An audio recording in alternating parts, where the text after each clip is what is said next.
منسوخ کر کے باتیں کرے میں ان سے بری ہوں، باقی لعنت وغیرہ کا میں نے صرف کوئی بات نہیں کی۔ بسم اللہ الرحمن الرحیم۔ ناظرین و سامعین، آپ حضرات نے آج تک یہی سنا اور سمجھا ہوگا کہ اہل تشیع اہل بیت کے بہت ہی بڑے عاشق اور محب ہیں، بلکہ مذہب شیعہ ہی اہل بیت کی محبت کا نام ہے۔ یہ تاثر اس لیے جا رہا ہوتا ہے کہ شیعہ اپنے آپ کو اہل بیت کا عاشق اور حبدار قرار دیتے ہیں اور جگہ جگہ پر اہل بیت کا نام لیتے ہیں، لیکن انہوں نے جو اپنے کتابوں کے اندر درج کیا ہے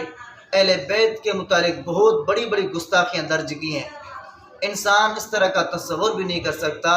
کہ ایک طرف تو ائمہ کی محبت کا اظہار اور دوسری طرف ائمہ پر اتنے بڑے الزامات اور جھوٹ۔ میرے ہاتھ میں یہ مذہب شیعہ کی معتبر کتاب رجال کشی ہے۔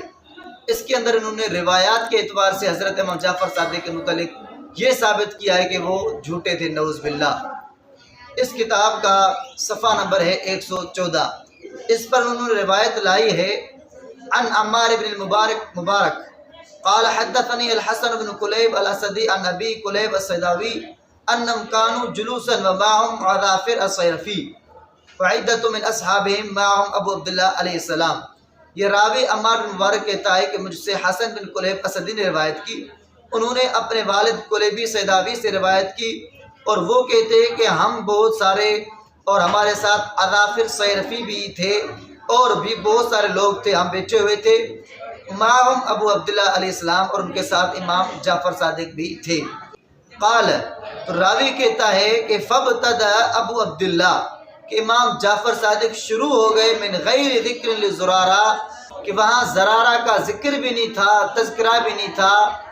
اس کے متعلق امام جعفر صادق شروع ہو گئے کیا کہنا، فقال، اور کہنے لگے لعن اللہ زرارہ لعن اللہ زرارہ لعن اللہ زرارہ 3 مرات، اللہ تعالیٰ زرارہ پر لعنت کرے، اللہ تعالیٰ زرارہ پر لعنت کرے، اللہ تعالیٰ زرارہ پر لعنت کرے 3 مرتبہ۔ معصوم امام جعفر صادق نے کہا کہ زرارہ پر اللہ کی لعنت ہو۔ دیکھیے یہاں واضح روایت بیان کی کہ امام صاحب نے اس طرح زرارہ کے متعلق کہا تھا کہ ان پر اللہ کی لعنت ہو، لیکن اسی کتاب کے صفحہ نمبر 112 پر انہوں نے روایت لائی ہے، وہاں روایت میں کہا ہے قال سمعت حمزہ بن حمران، کہ میں نے حمزہ بن حمران کو یہ کہتے ہوئے سنا حین قدم الجمن، جب وہ یمن سے آئے تھے، لقیت ابا عبداللہ علیہ السلام، یہ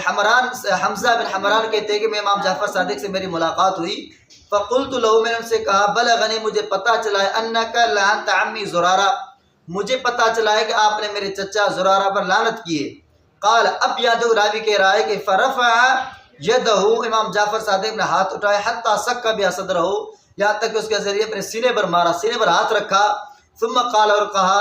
لا واللہ ما قلت، اللہ کی قسم میں نے اس طرح کچھ بھی نہیں کہا۔ دیکھیں امام نے روایت بیان کی کہ امام صاحب اس پر لعنت کر چکے، لیکن یہاں امام صاحب کہہ رہے ہیں اللہ کی قسم میں نے اس طرح کچھ بھی نہیں کہا۔